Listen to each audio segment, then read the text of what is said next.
看访街友的活动从来没有停过，你真的要有很大的爱心啊！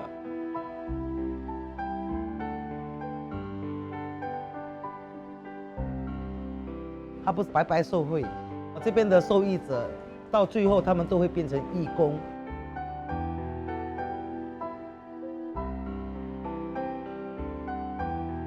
他说：“好像你不照顾我儿子，我现在就报答你。”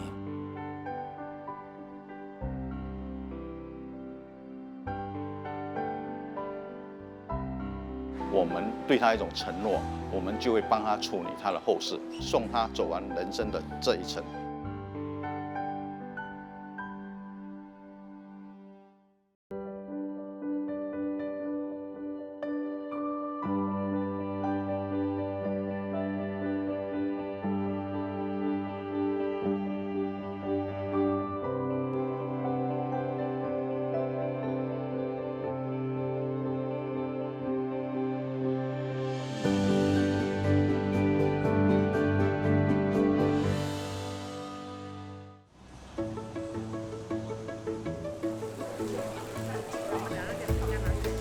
周六晚上10点多，一群义工们整理着爱心物资，准备送到街友手中。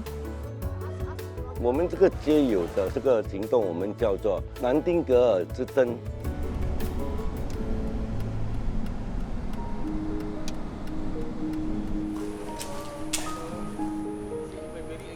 我们的工作是买一些水啊、食物啊、面包，有人提供的，去拜访他。可以的话，我们就叫他去小的；有些的，我们就帮他找物资。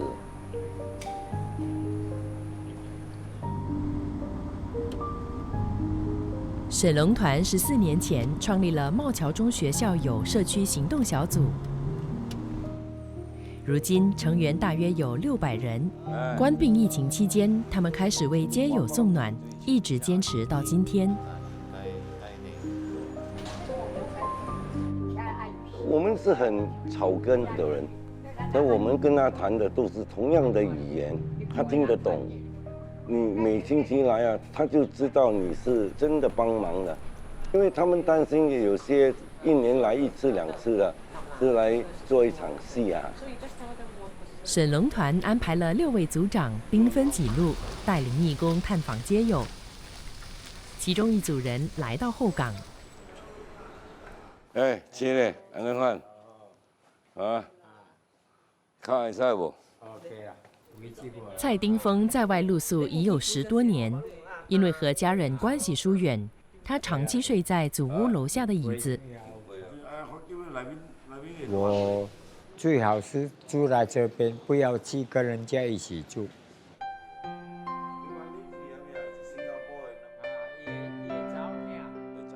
义工啊，朋友啊，有的时候来，你吃饱了没有？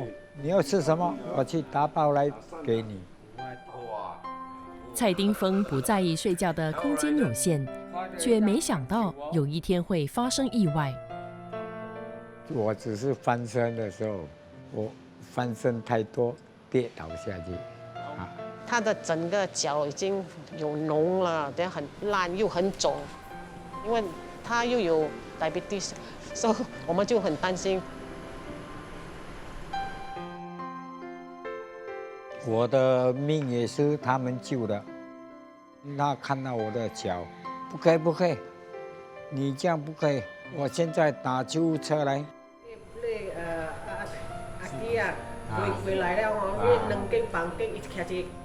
他很静，每次看到我们，他都准备坐起来，很高兴看到我们，所以就是那种感觉不一样了。看到他笑啊，我们的心都很温暖的。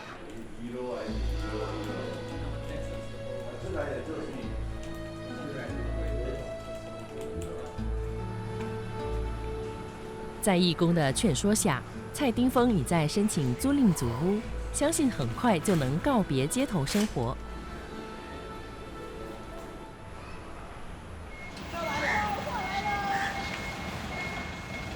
在雾落水池路第702座祖屋，每周有2天会分发免费蔬菜和日用品。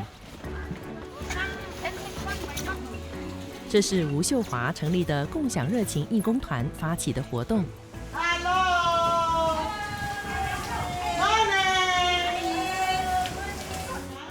从疫情里面，我们就会看得到，哎，这些是中产级的，申请不到很多东西，他们有时候他们有困难，谁可以帮他？帮不到嘛，你们可能叫他一下子饿死的嘛，对吧？这些义工大多数是附近的居民，吴秀华希望他们不仅能获得帮助，也能以行动回馈邻里。给健壮的会帮忙下货，行动还行的会帮忙分菜，行动不方便的就帮忙整理菜。他们会鼓励他们的女佣帮忙下货。这些老人其实他们是蛮可爱的啦，你骂骂他，他也是好像小孩子这样跟你吵一下，明天又再来。这个全部丢进去了，不要顶到这样多位嘛，等下够到又再跌倒。这个番薯在哪？啊耶！我要他们觉得他们自己有用，他不是白拿、白吃、白受贿，他们也不想，因为不管多老多好啊，人都会有一种自尊心啊。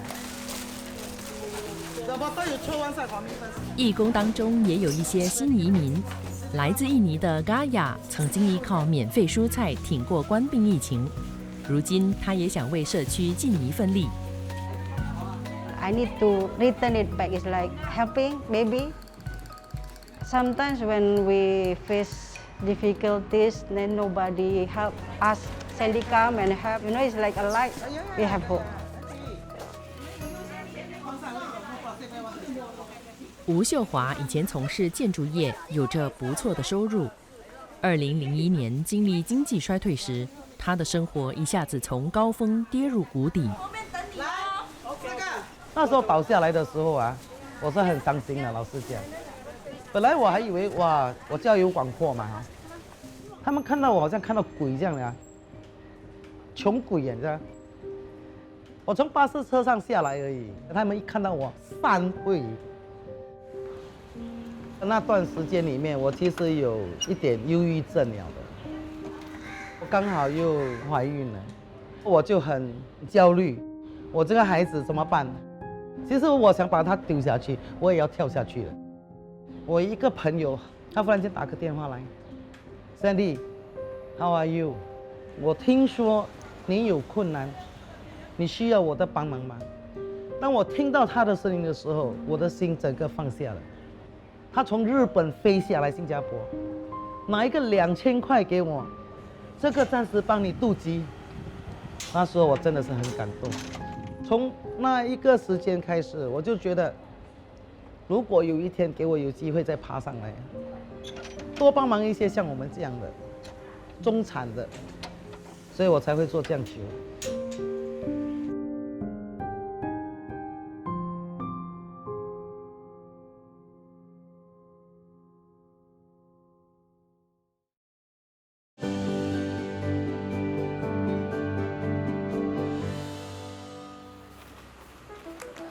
来自中国的殷英是本地永久居民，他每周有空就会给部落附近不同种族的学生免费补习华文。殷英是在吴秀华的牵线下投入这个有意义的活动。Morning, children. Morning. 我们今天学什么？学什么？告诉我们学什么？来，跟我讲一下。我知道是华文，你的书在哪里哦？对我个人来说呢，也是我融入社会的一部分。像这个小朋友就是学拼音。我看见 Sandy 他在给这个社区的邻里服务的时候，其实我也很感动。我觉得帮助是相互的，邻里之间互助的精神很重要。好，这个呢 A 内 audience 一群观众。一般进来的时候只是来楼下啊，借一点东西而已啊，他就认识到我，然后我就发觉到，哎。他的华文不是普通的好，是超好。然后我就问他说：“哎，莹莹，你有时间吗？我们这边的小孩子需要一个华文老师，你可以帮忙吗？”所以就这样开始，他就上了我的贼船，就坐了我2年的贼车。莹莹哎 ，Hello，Sandy。从初来乍到到建立起深厚情感，吴秀华总会在关键时刻出现，陪他渡过难关。喝茶，喝茶。好嘞。今天泡什么茶给我喝嘞？青浦茶。自2024年起，伊宁因为生病，经常回中国看诊，儿子就交给吴秀华帮忙看着。来，Sandy 阿姨来叫阿姨好。哎呦，你是刚睡醒是不？我孩子一个人在家，主要是靠 Sandy 他来照顾，让我可以在中国很安心的住院嘛，接受治疗。你那天跟他剪得蛮短的，啊，我跟孩子到新加坡也是人生地不熟过来的，感觉还是很无助的。我认识 Sandy 以后呢，你就感觉哎，好像有个依靠。你有什么事情，你跟他去谈一谈，有一些问题也知道怎么去解决了。社区的陪伴就是你有事的时候，你的邻里可以帮你，有人跟你吵吵闹闹啦，有人陪着你胡闹啊，那个是最重要的啦。好吃吧，好吃才吃哦。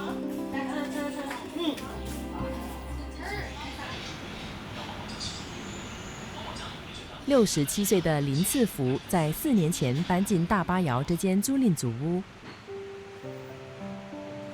有了遮风挡雨的家，他心里踏实多了。在这之前，他在外面餐风露宿5年多。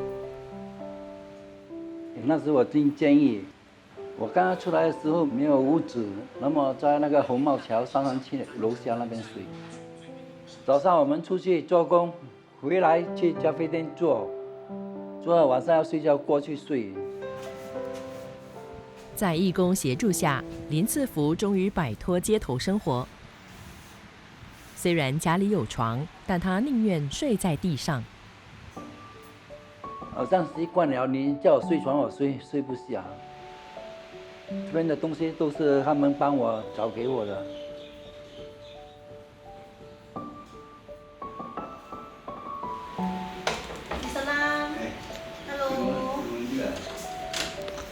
林赐福最初结识这些义工时，对他们有些提防。我们一开始接触他的时候，他有一点就是冷漠。我们义工给他的东西，他只是thank you 啊，然后就回去睡觉。甚至有时候有跟我们讲说，下个星期不用来。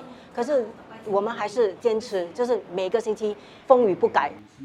有时候你睡觉的时候，他们来叫你，你起来的时候心情就不好了。但是下来的时候，他们就这样帮我，我们这里知道他们真的会帮我，我们才接受了。有一次，林赐福生病，紧急向义工求助。那时我去医院探望他的时候，他也没有什么亲人。其实他的 next in kin 是放我的电话号码。当 Mr. Lang 愿意给我们他的身份证的时候，我们觉得是说，我们有他的信任。也就是因为这样，我知道他的生日，然后就悄悄的，就是安排了 birthday party。祝你生日快乐，祝你生日快乐。他站在那边的时候，他就开始流泪，很sincere的一个举动，感动他。但我还是觉得是说，这个是金钱买不到的东西。他搬来这边之后呢，我们还是有跟他庆祝生日啊。祝你生日快乐，祝你生日快乐。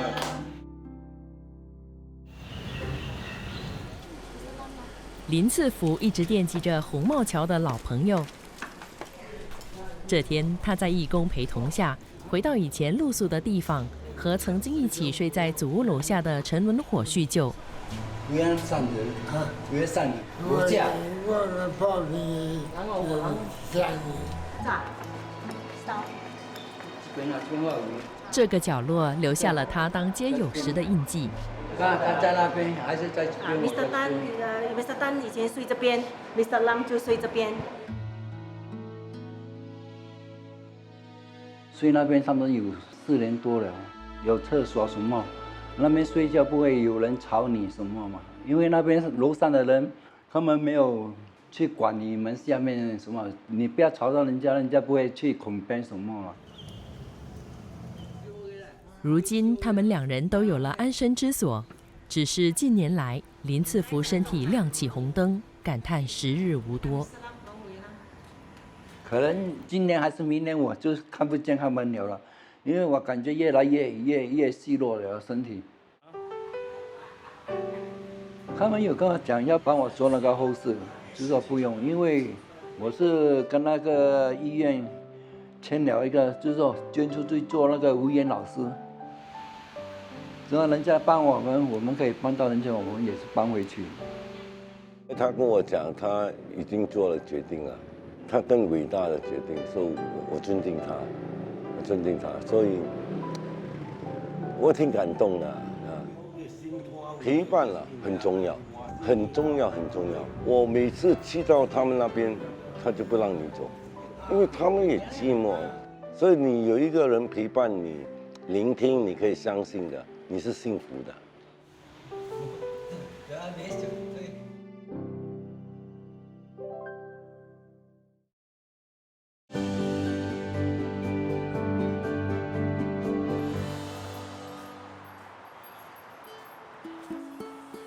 我早。吴亚牛是居住在阿育尼的独居老人，现在靠轮椅代步。幸好旧邻居李志强常来探望，陪伴左右。今天15，我买一点摘菜过来。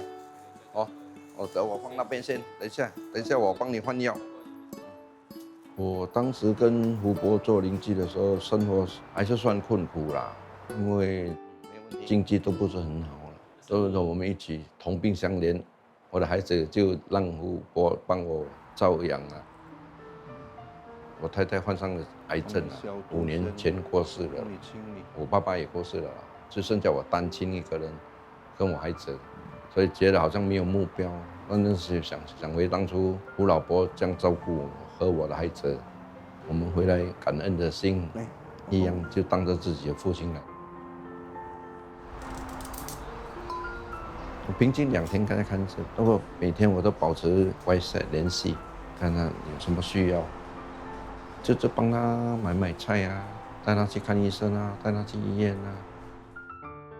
只要他生日、过年过节，我们都来啊。因为我的孩子，他从小就让他照顾，当他自己的阿公。有他的陪伴最好，最安心。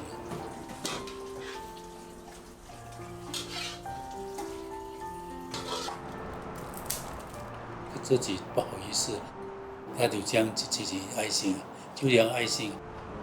有谁这样？如果你家里的爸爸妈妈这样心情，我看你的也是很难照顾，对不对？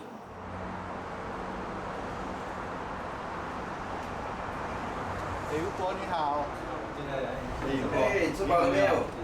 吃了。由于和亲人失联已久，吴亚牛将身后事交由仲弘福利协会代为处理。吴亚牛是我们的第一个后事服务的会员，他告诉我说要花账，他很乐观，他不畏惧死亡。当然，我们不是等老人家往生了才来处理，而是在他有生之年，可能10年、20年，我们都会上门陪伴他，带他们出来吃饭，带他们出来郊游。仲弘福利协会已为大约1300人免费办理身后事。叶家兄弟也是这项服务的受益者。林胜来在13年前认识他们时，3兄弟挤在狭小的一房式租赁组屋里相依为命。5年前，他们的大哥去世时，仲弘的职员第一时间赶去支援。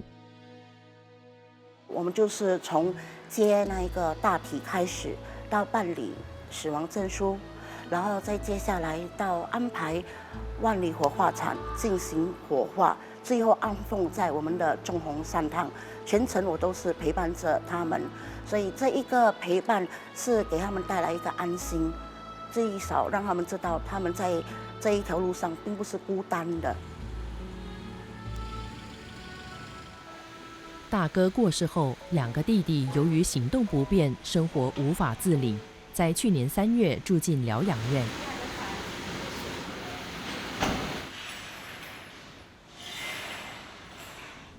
这天，林胜来安排他们到善堂祭拜大哥。一年到晚呢照顾我们，感动。我今天来跟我大哥拜拜咯，跟他讲，问他好不好，他说好。他安慰我，叫我们不要伤心这样了。我跟他们之间的关系已经是超越了被照顾和照顾者，他们把我当成家人家，所以会跟我分享生活中的日常琐事，然后我也很感动。老人家其实最需要的就是一个倾诉的声音，你听他多讲几句，他会很开心。多花一点时间陪伴老人家，我觉得这是一个很重要。我们对他是一种承诺，在他有生之年，我们一定会尽我们的能力去关心他、陪伴他，走完人生的这一程。